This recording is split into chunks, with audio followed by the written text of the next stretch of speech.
What is up, fellow nerds, and welcome back to the Dapper Snapper Gaming channel, and welcome back to How Do I Want to Do This? This is our series where we take a look at all playable options available to players in Dungeons & Dragons 5th edition, then we rank them on a scale of 1 to 10, and either build them or fix them depending on how they rank. Now today we finish up our talks on the Light Domain Cleric. The Cleric that is here to, instead of heal everything, it's here to blow everything up, and so I'm excited to be able to build one of those today. We're taking a very unique route with it, and I hope you all are looking forward to that. Before we do, make sure to leave a like on the video, subscribe if you haven't already, share the video with your friends, and of course click the bell so you're notified when new videos are uploaded. Of course, today is the day after Father's Day, so that is why the video is a little bit late, so sorry about that, but we're here, and we are building a really fun cleric. Like I said, we're going to take a very different direction than what most clerics would go, especially light clerics, but I think that I think we can make this work, and we're gonna have a lot of fun with a more unique way of looking at this. So let's jump right in. Starting off, as always, we have our species, race, whatever you want to call it, and we're using one that I have not yet used in the 2024 rules. I have been stuck on the Aasimar, whatever, or the Goliath for most of my builds, and haven't gone with the old reliables, and so we're going back to old reliable here. We're going with an elf, and more specifically, a high elf. Elves, of course, are incredibly reliable, and they have always been good, and that is no exception here in the 2024 rules. They have changed slightly, but for the most part, they retain most of what you're used to. Still get dark vision. Their elven lineage has now changed. Instead of having the separate sub-races and that kind of thing, now it is just elven lineage, and you get to choose one of the three, right? And so we're going with the high elf version, which of course gives us a cantrip, which is really cool. We'll come back to that in a second. We also get Fey Ancestry, we get Keen Senses and Trance, all pretty much the same as what you remember. But that free cantrip that we get, we're actually going to take True Strike. Now, talk about a glow up. True Strike used to be one of the worst, if not the worst, cantrip/spells period in the game. And now it's actually pretty good. And so we're going to be taking that today. We don't normally get that as a cleric, and so we're going to be reaching out in order to grab that, and of course basing it on our wisdom. This is going to allow us to make weapon attacks using our wisdom, which is cool. We're not going to get any kind of extra attack because we are a cleric, so we're not missing out on anything by casting this cantrip, so there's really no downside to doing this. I'm all for it. Next up, we have our stats, and of course we're going to be using our normal point buy system. If you're using a different type of stat basis at your table, just make sure to adjust accordingly, but this is pretty standard. The stats here are pretty unsurprising, I think. We're going to be taking a 14 dexterity. That's just the minimum that we're going to need to effectively use medium armor. We're going to be taking a 15 in constitution, put our +1 there, a 15 in wisdom, put our +2 there, and then beyond that, do whatever you want. We have an 8 in strength, 8 charisma, and 10 intelligence. You can just as easily put that 10 into charisma or strength if you want to. Doesn't really make a huge difference. For our background, I really would love to do something custom because all of the ones that are in the book do not quite do what I want. So if your DM allows you to do custom backgrounds, that's what I would do, because what I want to get here is the lucky feat. I want to get lucky as our thing, but none of the backgrounds that give you lucky give you the correct stat boosts, and so it doesn't work here for what we want. So if you can do a custom background, do that, one that can boost both your wisdom and your constitution and give you lucky.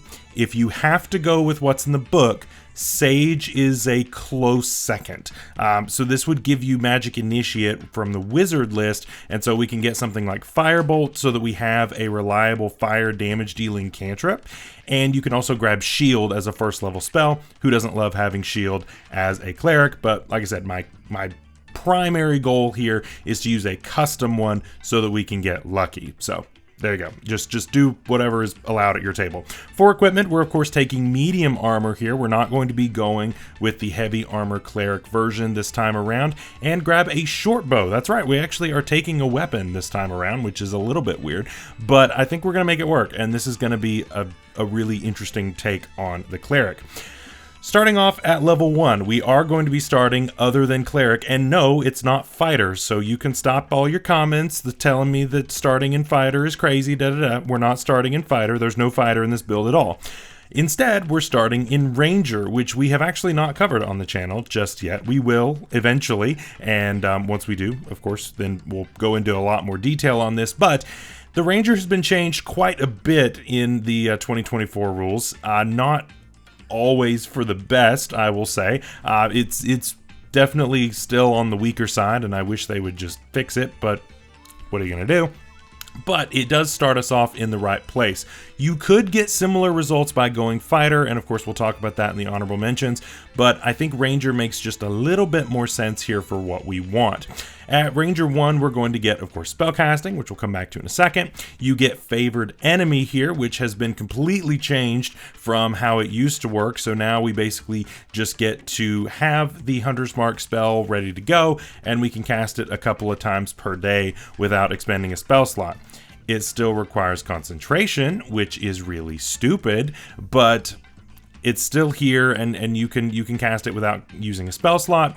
And one thing that's important with that not costing a spell slot is that we now can also cast a leveled spell during the turn, because the new rule states that it is just one spell that costs a spell slot per turn, not a leveled spell. The rules have changed in how this works, right? Used to, it was you could cast a leveled spell as a bonus action and then a cantrip as your action, and it got confusing for people. People did it wrong, so they changed it. One spell slot per turn.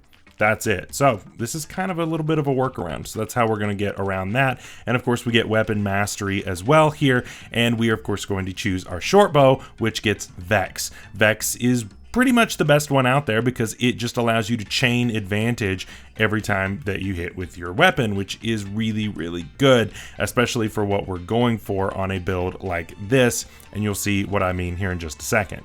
As far as the spellcasting goes here, I'm really not that concerned with what spells you take. I'm just going to say pick your favorites here. There aren't any specifically that are going to go with any of our strategies. Maybe Hail of Thorns, maybe, but even then that spell isn't the best thing out there. We're probably going to be using our spell slots and our concentration elsewhere for the most part, so not really a big focus of why we're here, but it does keep us in the right vein there of using our wisdom for things, so that's also nice. Next up, level 2, we are going to be a Cleric 1, and we're going to be a Cleric the rest of the time, so not too bad for the multi-classing. For Cleric 1, we're going to get our Spellcasting and our Divine Order here. So Spellcasting, of course, we'll go over in a second, but you get cantrips, you get first level spells here, all the fun goodies, but we also get our Divine Order. We're going to go with the same one that we did last week, which is the Thaumaturge. So this is going to give us one extra cantrip, and we're going to get to add our Wisdom modifier to both Arcana and Religion checks. Of course, if you don't know what the new Cleric does in 2024, make sure to check out my guide up there in the iCard above. I've already gone through all of these features in depth, so that is where you can check that out. Like I said, we don't really need the full heavy armor on this build. It doesn't make a whole lot of sense, so I'd rather go ahead and boost my spell casting at this point, and then we'll focus a little bit more on weapon stuff a little bit later, and you'll see what I mean at that point. For our cantrips, we of course are going to grab the old reliables: Guidance, Sacred Flame, Toll the Dead, Spare the Dying. Those are my go-tos here, right? Sacred Flame, of course, is a nice one for that radiant damage. Toll the Dead is just very reliable damage, albeit not our fire or radiant that we typically specialize in. It's still very good, so I would definitely consider that. For first level spells, of course, you have your Cure Wounds, you have your Healing Words, you have your very standard stuff there. You also could have grabbed Cure Wounds from the Ranger list if you wanted to, but either way, you have those. And of course, we're going to get Burning Hands and Fairy Fire for free once we get to level 3. So we'll get that here in just a minute. Cleric 2, we get our Channel Divinity, and of course we get a couple options there. Both of those are pretty decent. Of course, Turn Undead is a little bit more situational, while the other is not, and it's one that we're going to be using most of the time, if not all the time, honestly. Cleric 3, we get our first subclass features, and we get our Radiance of the Dawn and Warding Flare. We talked about Warding Flare a lot earlier when we talked about it. I've already put that in the icon above, but basically they took what you got here and at level 6 and just squished it all together and then made it even better at level 6. So this feature is already quite good in being able to force that disadvantage whenever somebody around you is getting attacked, including yourself, which is really great, and then it just gets even better as you go. So I think that's awesome. And of course, Radiance of the Dawn gives us a nice little burst that we can use for our channel divinity. Definitely really cool. For second level spells, of course, we get Scorching Ray and See Invisibility. See Invisibility, of course, is a new one here to this list, and Scorching Ray is fantastic here. This is really where that combo starts for our first round of combat that we can go with, in which we are going to set that Hunter's Mark and then fire off a Scorching Ray, which is going to be really, really good. That is devastating damage, right? That's what, 9d6, just right off rip, which is really cool for just the cost of a second level spell slot. So really, really cool stuff. I love that. I love that option there, which is great. You also get things like Spiritual Weapon and Enhanceability. Of course, Spiritual Weapon has been nerfed quite a bit, and everybody hates it, but what are you going to do? Of course, at this level, we also get the Burning Hands and Fairy Fire coming online there as well. Cleric 4 gives us our first general feat, and I think everybody knows where we're going with this, and that is Elven Accuracy. Elven Accuracy is still just as broken now as it was before. It's actually even better because it's considered a half feat, just like pretty much everything else is now. So basically now we're going to bump our Wisdom up to an 18, which is great, and we are using our Wisdom to make our attacks because of True Strike, so that's also really good. And yeah, so we can of course use our Lucky Feat if you're able to do that to gain advantage on that first hit, and then Vex of course is going to combo into itself on every subsequent turn in order to keep activating the Elven Accuracy. It's just really cool, and I love that Vex is here with the short bow. Of course, if you're allowed to use a pistol, pistols also use Vex, I'm pretty sure, so you could use that too, and I would go with that if it's allowed, but if not, short bow will still get the job done, and I think that's really, really cool. We're definitely making strides here, which is great. Cleric 5 gives us Seer Undead, definitely much better than what we had before. This was, again, just super useless in my opinion, but either way, we also get third level spells. Daylight and Fireball come online here, the big ones, love those. And we get Dispel Magic, Spirit Guardians, which is also a fantastic one, and Aura Vitality being another one. I do like Spirit Guardians quite a bit. That's probably going to be my go-to most of the time if you're not clicking Fireball, but I still think it's really good. Cleric 6 gives us Improved Warding Flare, which again just makes this feature even better than what it was before. We already have everything that the old version had at level 3, and now it's just even better. Really, really good. I love that a lot. At Cleric 7, we get Blessed Strikes, or Blessed Strikes is probably more correct there. And instead of going with the potent spellcasting, we're actually going to go Divine Strike here, because this has nothing to do with whether or not it's a melee weapon. It's just if we used an attack roll, which we are doing. So Divine Strike is going to buff that every time that we are using this weapon. So I love it. I'm going with that. And of course, we're going to look for an improvement a little bit later on down the road. Really, really cool. We also get 4th level spells at this point, and Arcane Eye and Wall of Fire come online here. Gotta love Wall of Fire. Every time it's on your list, you got to use it at least once or twice. It's great. And then Banishment is also another great backup option. At Cleric 8, we get another feat option, and again, probably pretty obvious, we're going Warcaster. Warcaster makes way too much sense here. We're using a two-handed weapon, so we definitely want this. We also want to make sure that we're maintaining our concentration on our important spells. Definitely really cool. It does throw our wisdom to an odd number, which is a little unfortunate, but we will fix that a little bit later on. Warcaster, fantastic. One of the best feats out there, especially for clerics. At Cleric 9, we get no features, but we do get 5th level spells. Flame Strike and Scrying come online here. Definitely great options there, as well as things like Raise Dead and even Summon Celestial. Summon Celestial is okay. I would probably focus a little bit more on doing some other things like Spirit Guardians maybe on this build, but Summon Celestial, definitely nice to have a friend that you can have running around the battlefield while you're firing off arrows or big fire damage or whatever it is that you want to do. Cleric 10 gives us Divine Intervention, definitely a huge improvement from what it was back in 2014. Still not the craziest thing out there, letting you borrow some spells that may or may not be prepared for the day. Not bad as far as giving you some flexibility. At Cleric 11, we get no features, but we do get 6th level spells. My standouts, of course, are going to be Harm and Heal. They make the most sense to me here. And Cleric 12 gives us our next general feat. Elemental Adept, Focusing on fire damage is probably our best option here. It's not the best feat out there. I was really hoping that this would give a reroll instead of making 1s into 2s as a way of buffing this going into 2024. No such thing happened, unfortunately, but still, it's okay here. Being able to ignore resistance is still really nice. I just wish that we'd have been able to just re-roll 1s. I don't know why that's so hard, but apparently it is. Cleric 13, we get no features, but we do get 7th level spells. You gotta take Firestorm because duh, we're the Light Cleric. Power Word Fortify gives you a little bit of a more support feature, being able to give out temp HP, and of course Regenerate and Resurrection for the classics of being a Cleric. At Cleric 14, we get improved Blessed Strikes, which is great. Of course, this doubles the extra damage that we are doing from that Blessed Strikes, which is great. Definitely very, very helpful there. At Cleric 15, we get no features, but we get 8th level spells.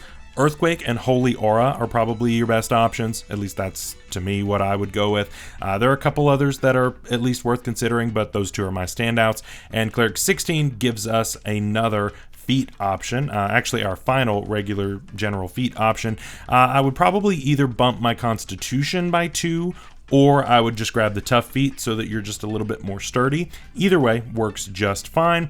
At Cleric 17, we get Corona of Light. This, of course, gives us our Super Saiyan mode that we get to go into, and it's really cool. Of course, it's got a little bit more of a limitation than what it used to, but it's still really good. Mass Heal and Power Word Heal, of course, make the most sense for this, but that's also just being a Cleric. There aren't that many options for 9th level spells for Clerics, so those are probably going to be the best ones. Cleric 18, we take a break, and there's not really anything happening there. And then Cleric 19, we get our Epic Boon.